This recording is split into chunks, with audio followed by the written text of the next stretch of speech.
So, welcome to China. You're gonna make it, but it's gonna hurt. Holy crap, guys, it's actually happened. Look at the scaffolding, bro. Look at the size of this. I'm actually like shaking. It's just touched down in Nanning, Guangxi in southern China. We got my boy Tinkun here. And what is this car? What is this car we have? It's called the Tank. I don't even know what like brand makes this. I think I've seen them on sale in Thailand actually. And this guy says I can't film here. Yeah, no filming. Can't film, no filming here. So yeah, some random gas station boss man, security guard just said I can't film here, no photos. And also, you may notice that this video didn't start with a plane shot, even though I flew in. And that's because I wasn't allowed to film on the plane and they shut the windows of the plane. It was forced to be shut. So, welcome to China. Welcome to China. Yeah, I guess those bigger snakes don't care. All right, so before we even got near to the spot, I hadn't even had time to roll an intro. There's a soggy Trimeresurus albolabris crossing the road. The first snake in China is not a lifer, and it's one of the most common vipers in Southeast Asia. But still, nice to see something active already tonight. We're expecting to see pretty high numbers of snakes, I think. Conditions feel great, so let's get this one off the road and keep moving. All right, so we just reached our spot where we're planning on cruising this little mountain road. I'm not sure how high up in elevation it goes, but yeah, I'm not going to be updating too much tonight because I've got my throat's still kind of sore and it's kind of painful for me to talk. So I'll just update when there's something interesting happening. Just got a DOR Protobothrops mucrus comatus, which is still moving. It's kind of ridiculous considering there's like no cars on the road. Like we haven't seen one. It must have been just like the last car that went by. Really sad to see this. This would actually be a lifer for me. Hoping to turn one of these up on the trip. Well, after a very uneventful hour of road cruising, we decided to start walking. So we met up with the other guys and they'd already spotted the snake. It's a Ptias major, TS major. Greater green snake, right, is the name for this one? Yeah, greater green snake. So the smallest green snake, but they call greater green snake. Yeah, why does this whole family have such stupid common names? Yeah. All right, here's the first in-hand snake of the trip. And you know, I was feeling so unbelievably sick when we started herping tonight. Like I was not planning on filming anything. I didn't do anywhere near as many vlog updates as I would have liked. But just before we met up with these guys, like 20 minutes ago, like out of nowhere, I suddenly started feeling better, which set me up well for my first lifer of the trip. This is the TS major, the greater green snake, which is just, yeah, like we were saying in the last clip, so stupid, like really, really dumb common name considering it's pretty tiny. And this one is, we're right at the southern extent of this one's range here. It does range into northern Vietnam. But not much further south than that. I wasn't even 100% sure if this one was on the cards for this trip, but they certainly are. And as the other guy said, they saw another one too, so clearly quite common around here. They're a green bean colubrid, but green bean colubrids are definitely better than green bean vipers. It's nice to get them in hand. And it looks very strange. Goofy head. This is so dark. What do these ones like eat? Earthworm mostly. Are these also on the earthworm meta? Yeah, I was gonna say they've got a stupid head that looks like they might eat earthworms, which which makes sense because look at that. Apparently they do eat earthworms, but yeah, one thing I have to mention is the one found in Zhejiang, they are like bright green, and this one is like very dark green. It's quite different. Yeah, it's interesting. No, I might actually grab a picture of this one. You know, I wasn't planning on getting my camera out tonight because of how sick I feel, but yeah, we'll see if we can make something work. Otherwise, it's nice to see this species on the channel. A first for the Rupert's Reptiles channel here. Shout out to the guys for rustling this one up. So we've been kind of alternating between unusual snake to extremely common snake here, at least for my standards of what I show on the channel. We saw albolabris first, then mucro, then the greater green snake, and now we've got a Batan's prass. A humble Batan's prass of the pale brown variety, which showed up sleeping along the road and adds another species. Nothing really on the road, but obviously there are snakes around. There's snakes sleeping in the bushes, so I'm hoping we're gonna turn some more stuff up if we keep walking along this like drainage ditch here on the edge of the road. And yeah, hopefully some more stuff shows up. But here's a humble Batan's prass. For the frog enjoyers, here's a nice Curixalis species. Yeah, nice little one of these mossy tree frogs here perched on this rock on the edge of the road. You can hear them in the background going Always nice to see these. I really like their build design. I like these mossy frogs, and this one's particularly nice and colorful as well.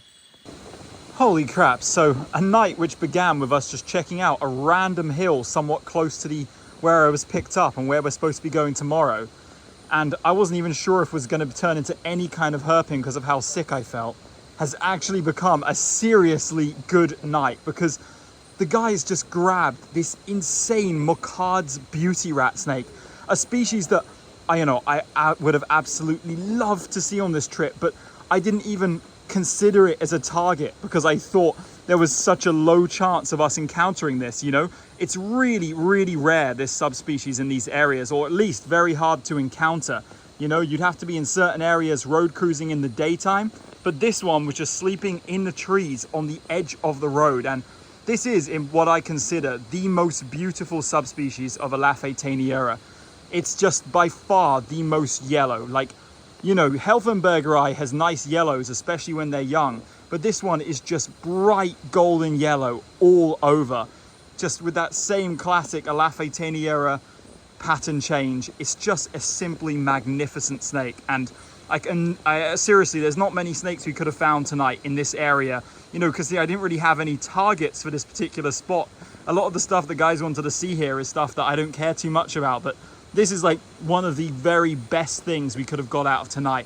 What a way to start the trip with one of the absolute jewel colubrids of southern China. This is just so freaking good. What a start to the trip. I'm so unbelievably happy with this.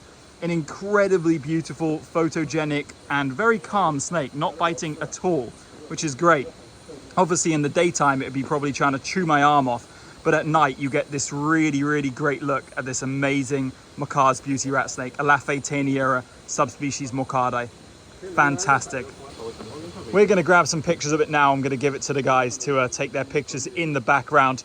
And I'm going to walk a little bit up the road, see what's going on, see if anything else is around. But yeah, this is just next level. This is amazing. What a find on our first night. This has really cheered me up. Absolutely fantastic. Look at this snake. Holy crap. So we split up into different groups. It was me and TK and the other guys. And TK just ran back to get the car because we were thinking of wrapping up, and got another snake for the night just in this little puddle. I got a little bit wet for this. It's some kind of a Cyanonatrix, and I'm sorry, I don't know exactly what species, mainly because it's a juvenile. But yeah, maybe it could be Percarinatus. There's like 3 or 4 species of Cyanonatrix occurring in this region, so I'm really sorry I can't get an ID on this on screen. It's pretty rare that I can't ID a snake on the spot, but this one, yeah, is just a bit too taxonomically ambiguous for me at this point to make any definitive calls on. But it's certainly nice, and it's biting now. I love the venter. I've always been a fan of these Cyanonatrix, even though sadly this one is quite dinky compared to how big they can be. But I'm turning out some lifers tonight, and this is certainly one of them, because the only Cyanonatrix I've ever seen in photograph before is Cyanonatrix yunanensis, as you guys will remember from an old video of mine. The loyals will remember that one from northern Thailand. And that one was about the same size as this one is here. So yet to see an adult Cyanonatrix, but this is turning into a surprisingly good first night. When I began it thinking, oh man, I don't know if I'm going to be cut out for herping this trip. But here I am walking off on my own, and I could actually just hear some calls around this pond that were very interesting. And I took a close look around, and there is an absolutely giant flying frog up there, like actually freaking giant. That little green thing you can see in the center. I'm going to try and get that down once I've secured this keel back. I'm going to film before this goes dark, because with the help of the guys pulling up, I managed to retrieve this insane frog, which I would have assumed would have been in the Zangixalis genus, similar to Zangixalis fei. Yeah, I don't know what, none of us are 100% sure which species occurs here, but it's freaking amazing, and it's so huge. Like, when I saw it up there in the tree, I've only ever seen Zangixalis fei getting even close to that large. That's a pretty special frog right there. So another addition to a night where quite a few really remarkable and nice finds have showed up. Unfortunately, you can see it losing its bright green coloration already, which is kind of sad. But still, we get a nice look at those white spots on the side. Absolutely amazing. Go ahead. All right, Noah's releasing the beauty rat snake now, which is signifies this will probably be the end of our night. It's actually decent size. I don't know how well you could see in my hand, but it's well over a meter, this one. Amazing. What a find. I think it's maybe like 12 What, the tank? Ah, man. Houston, there has been a truncation. A truncation of sleep. All right, we're out here eating some traditional Chinese food with my dog, Noah. I caught him mid-bite. I didn't even know we were planning on herping yesterday, but the guys picked us up and they were like, yeah, let's get out herping. And so everything was just like a fly through basically. But from now on, I'm gonna try and do some more like authentic vlogging and see what's going on in China, because China's out there and not many people have been here, not many people in the herping community. So it's quite a novel experience, and I'm looking forward to what comes today, because the trip proper starts today. From now on, we're going to be hitting our main areas, looking for our main targets. And there you go. You can see the limestone karst formations coming into view. And that's because we are way down in the very, very, very southwest of China, near the Vietnam border, where we're starting this trip. That's where we were last night, but this time we're driving even further into the most western part of Guangxi province to get into these karst formations. So I'll update very soon, but it's very cool how it's coming into view here.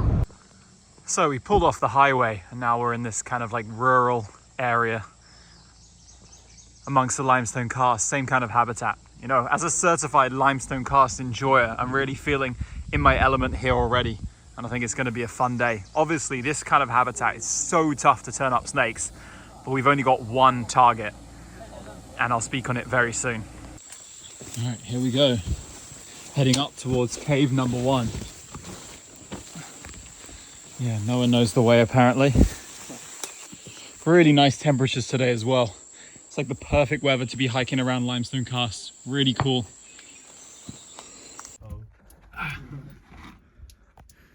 Wait. Muddy cave. Great. Not sure how well you can make it out from this angle, but this chamber has got some of the, this is very, very narrow. Like, yeah. This is a certified crawl for me, that's for sure. The hardest part. 有水帘，你知道吗？是真正的水帘。之前没有水，然后我钻进去了，然后它通到下面那个竖井。All kinds of fucked up over here. Yeah.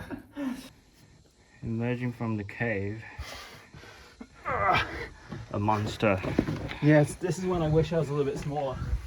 Of the herping variety. All right, cave number 1, truncation. Let's get the hell out of here and find another one.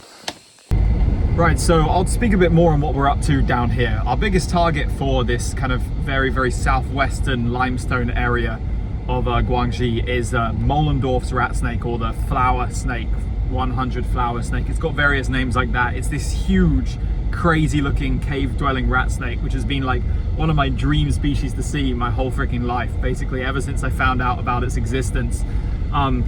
But there's not many caves which are suitable for it here, because obviously all the well-known caves like just get poached out, they're completely destroyed. So we're going to like remote areas and trying to ask villagers about where we can access small caves. So there's a lot of driving. First area, you know, it was a nice cave, but no snakes. We're on our way to a second spot. It's over an hour's drive though. And then we're doing, I know, a longer drive after that to more spots. So it's kind of just jumping around. But maybe we can find something crossing the road or something else in between, something else in the caves, you never know. I don't think we're too far away from our next spot now, so I'll catch up with you there. Yeah, the guys are just asking some locals, trying to inquire about cave locations, because if you want to get to a good cave, it has to be secret. All right, looks like there's been some success on the front of organizing a guide to the cave. So yeah, so he said there's multiple caves, and he hasn't been visited for years, but it's kind of hard to access, but there's a couple of caves, so we'll give it a go. Find that road in like all the bushes and stuff, because it's been so long that no one has walked that. So. But that sounds promising though. Yeah, that's actually a good sign if they're not like visited by people every day. On the move again, hacking our way through this dense crap that keeps getting caught in my bag. So annoying. Yeah. And look where we are again. Another freaking tiny cave entrance. All right, let's go. He's the only person in our group who's who's built for this. I'm still gonna make it though. Up in this cave, there's it's really hard to film because my hands are too muddy. But up here, there's one of these Chinese cave geckos, Gonyosirus species. All right, here you can see this species, Gonyosirus pingjiangensis. Am I saying that right? Mm-hmm. Yeah, which is a nationally protected species endemic to this area, this part of southwest China. And it's really beautiful. Actually, this is one of the coolest geckos I've seen in Southeast Asia. It's got a very cat gecko vibe, you know, robust and kind of like more like a proto gecko, you know, like a, how would you say it? More like a primitive gecko species than those slender certodactylus cave geckos we get everywhere else in Southeast Asia. But look at him there on the wall of the cave. There's something interesting the guys just told me is this is actually a regrown tail. I mean, it looks texture-wise like a regrown tail, but because it has like these bands, I kind of assumed this might be its natural tail, but certainly like one of the most beautiful regrown tails I've ever seen on a gecko. So one cool thing about these guys is like the regrown tail is prettier than the normal tails. Yeah, which has got to be the first time I've ever encountered that with a reptile species. I'm struggling to film because it's actually like my hands are getting too like wet and muddy to touch the phone. Like I can't like use it. But this was actually one of the most difficult caves I ever had to get into. Did you go in? Did you come into the cave? No, I didn't go. Well, good because it was so unbelievably tight. Getting out, especially, like I had to like keep my breathing kind of slow because I was like feeling like I was going to get stuck. And TK's in there right now. He's even taller than me. Struggling. He's struggling big time, but he'll be fine. He just needs to get good leverage and twist his body. Noah was filming when I managed to get my way out, and I'm going to film as this guy who I knew it was going to be difficult for him, had a much harder time getting out than I was. Like, there was definitely some concern. Let me just get my body out first. Oh my god, look at how muddy I am. This is the face of a very truncated man right here. All right, we made it to another, like, what looks like a freaking amazing pit cave. Reminds me so much of the Sivasorum cave in Laos. Yeah, these rocks are crazy slippery here. But yeah, another like pit cave will be super cool inside there for sure. Let's go explore. Because it's rainy season, this pit cave is obviously flooded, but there is signs of snakes around. There's a shed skin there. No idea what snake from. Could be the Mollendorf. It looks very rat snake-like, but could also be like a kukri snake or something. But yeah, look at this nice pool here.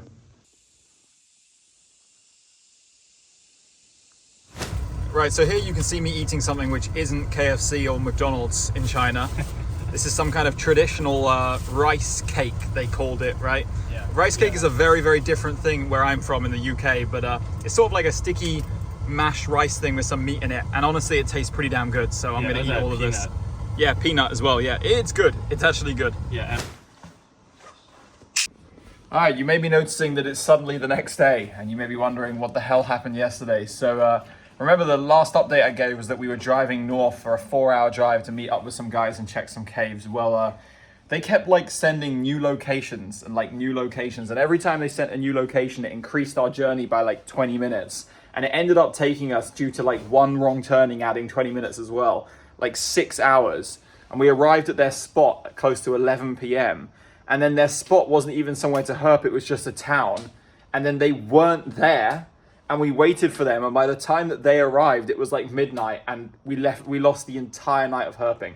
And to make matters worse, we saw our main target, DOR, on the highway. What the f***? Why? Jesus Christ, no! And not just like some pizza flat snake jerky tier DOR, like an actual fresh as fresh can be. Like the only way it could have been fresher is if it was still moving, which fortunately it wasn't. But a big female dead on the freaking highway next to a toll. Yeah, there was some incredible levels of truncation. And to make matters worse, we were intending on waking up early today at early, I mean like 9 a.m., right? And then we just like, the alarm just either got truncated somehow, we just didn't wake up, so we lost the whole morning. But that's fine because we got an entire day here which we're going to dedicate to this again. But it was just truncation after truncation. Like that was one of the most, I'm going to say it one more time, I'll switch it up to some Chinese. It was one of the most G days I've ever had of herping. Like it was actually so G. But yeah, things are going to turn around today, so hang tight, we're going to be right back at it. After a very, very scenic drive through these karst mountains, we've arrived at a location which has a few caves. I think like 3 caves around here we're planning on checking out. And let's get started, I guess. What the hell? This is like grass cut city. Oh, yeah. Here we are, heading to a location where there will be a snake. I'm manifesting it, man. Almost at the cave now, and we started right the way down there in the distance. It's a pretty big hike actually to this first cave. All right, clear on both of these caves. I don't know where we're going next. All right, newest update. We've gone what I'd call pro boss, and we've collected a random ethnic villager. Wait, where's he going? He's like walking away. He's at the car. Yeah, who's gonna show us some more caves, so that's good. It's always good to be pro boss. Look at that scenery though, man. Holy crap, that is amazing. So the ethnic boss, you'll see, is cutting away a lot of these plants here. That's because this plant is some like neurotoxic venom in those little thorns you see on it. And if you're wondering why Tinkwin isn't here, it's because one of those got him at the last location. He's sleeping it off in the car. So our numbers are whittled down, but the grind continues up this steep ass mountain. Like, look at how high we are on this hill. We hiked almost to the top of one of these karst formations. You can see we're almost even with those super tall ones, the peaks over there, and higher than that peak across from us. Now I'm gonna get on this thing here, hold on. You can see its head like moving around the background. So guys, we actually got one in this cave we had to hike crazy high up for, and it's huge as well, like absolutely giant. But it's in such like a awkward place. I tried to get up there, but I couldn't safely reach my hand around into that hole. But if I could somehow get there, shit, man. Holy crap, guys, it's actually happened. We've actually got a freaking giant Mollendorf's rat snake, 100 flower snake, in the cave. I couldn't believe it. I took 2 steps in from this entrance and I looked up on the wall. Stick right now and try to grab it. I'm gonna keep. You do the light for me. Okay, okay. And then he's gonna hold the stick. Yeah, I'll give you directions with your hand, okay? Yeah. Is the stick like wedged in there? There's a bit which you can grab a bit higher up. So we've got some kind of local engineering, some kind of village people engineering going on here.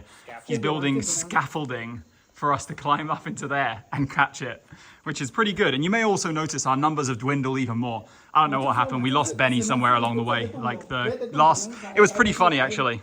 Like there was some point where the boss was like, oh, we're almost there. And me and Noah were like, oh, this wasn't too bad of a hike at all. Turned out that was only like halfway. That was only like halfway to the friggin' top. And we had so much more like actual rock climbing to go where I couldn't film through these like stinging venomous plants, man. It was quite something, but it's paid off. Now we just need to catch this, all right? Easier said than done, okay? Look, the scaffolding is going down. Let's go! Let's fucking go! Look at that, guys. Mollendorf's rat snake in the flesh. The main target of why I wanted to come to Guangxi. Look at it there. Holy crap. Properly through these sections. You see, look, I've got the tail here. Yeah, exactly like what I was doing earlier. But the tunnel goes so Can you see the head now? far back. Yeah.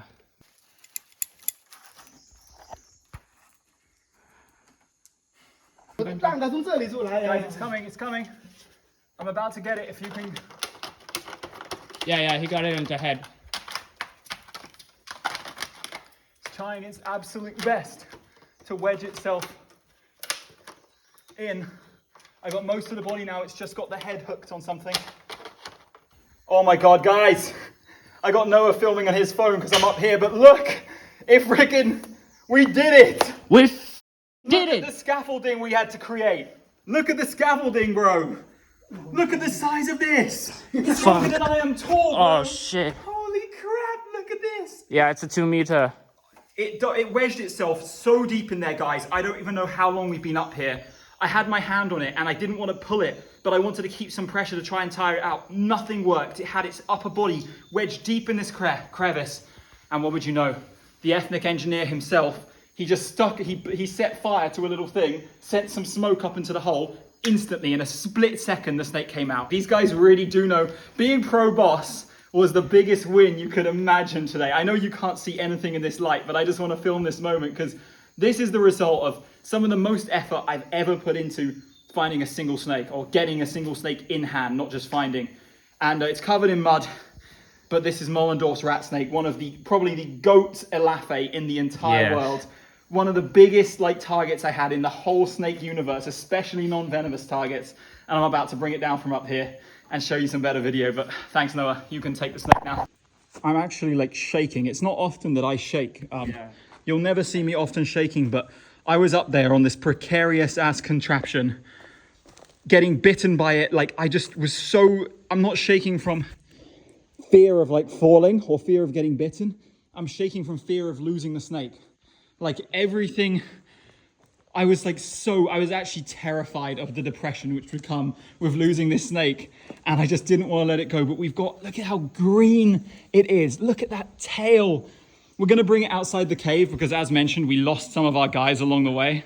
Yeah. But me and Noah were here like putting in the grind and we got this, we got our reward. Grind. So we're going to bring it back to the other guys in like a nice open area and grab some pictures there. But I have to stand so far back to film this.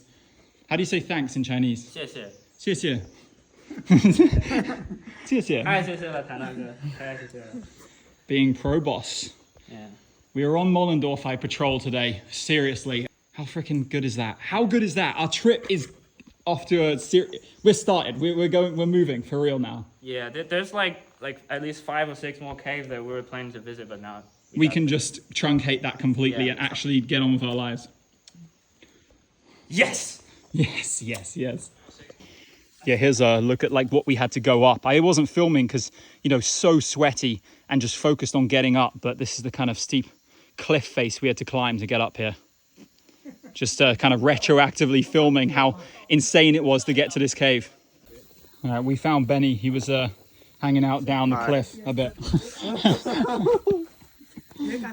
He saw this cliff we had to go up here and was like, nah, I'm truncating that. Oh my god, look, you can see the car down there. Look, you see that, Noah? Yeah, I see it. It's so tiny. Here's a bit more of the truncations we're dealing with here. I've already made it down, but these guys are going down backwards. I'm deceased. Okay, so we brought it down and the other guys are here now.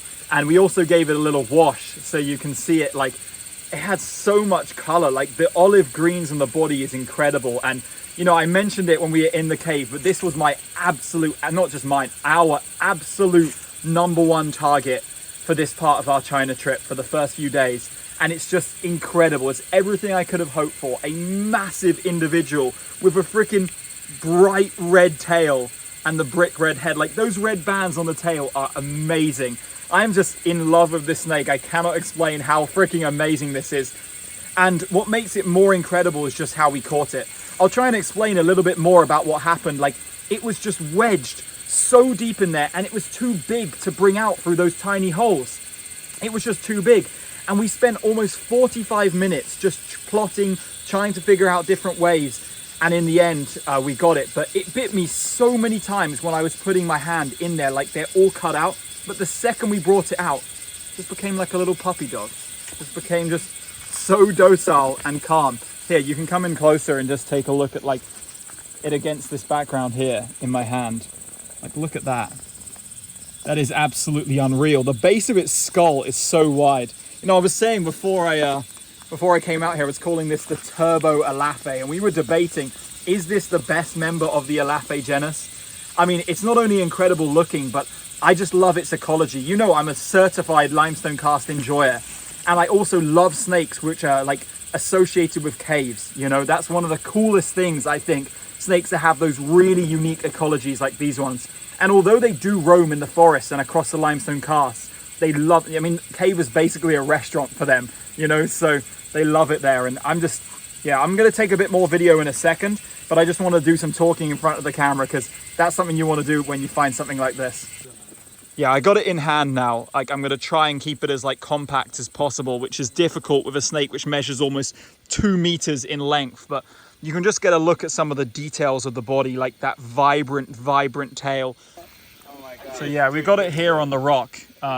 I'm struggling to fit it in frame. I'm trying to fit it in frame, but it's just like the sweetest, calmest snake ever now. Like, it's hard to believe that this snake was trying to chew my fingers off inside that cave, but you know, I guess once we got it out, the gentle handling kind of woke it up to the fact that we are not intending on eating it. But I want to make one final comment while I film this snake, is that, you know, usually my policy is to release snakes exactly where I found them, but we're actually not going to release this where we found it. We're going to take it inside a nearby national park with a cave and release it in that area, because if we released it in the place where I had it, where we got it, the locals are going to go right back, catch it and eat it immediately. Like, it's guaranteed dead if we released it in that spot. Even if the locals say they're not going to do it, they will. Like, this is food for them, especially a big one like this. So we're actually going to take it further away, and I believe it's going to be able to live a perfectly good life there as well. But such a cool snake, the holy grail alafe of this part of Southeast Asia. Like, it's just amazing. Clearly, I'm not a normal sight around here. Oh, I scared them off. So we were invited into the house to get some water because we were all so thirsty and we depleted our water supply. And it's kind of interesting, they're like farming silkworms inside their own house, just in like a random hallway. There's thousands of like this. It's yeah, not like a pie. yeah, they lay it out in some like little pretty design. Yeah. Man, China is built different. And one of my like memes I've been running since I've been here is just everything I ask, can you eat that? And so far, nothing has received a no. All right, we just said goodbye to the local boss man, and it's time to head on for the next leg of our trip. I'm so incredibly happy. I like got the absolute main target for the first part of this trip. And we had to work for this, seriously. We were on the suffering bus yesterday. We were on the struggle bus, but today we got back on Mollendorf patrol, and patrol we did, which was insane, and probably one of the most unbelievable, insane snake catches I've ever had in my life. To find one of the most insane snakes I've ever seen in my life. You know, I'm just in disbelief. But yeah, thanks guys for watching this video. We're gonna pick back up in China in the next video. I don't know what we're gonna find yet, because obviously we're just heading to the next location now, but I'm telling you, it's gonna be a freaking banger again, right? If this video wasn't good enough, like, just the next one's gonna be a cook fest as well. So yeah, like the video, subscribe, all that good stuff, or head over to the Patreon for, like, you know, full-length videos. Full-length videos which are exclusive and don't make it to YouTube. And I'll see you guys next time. Peace.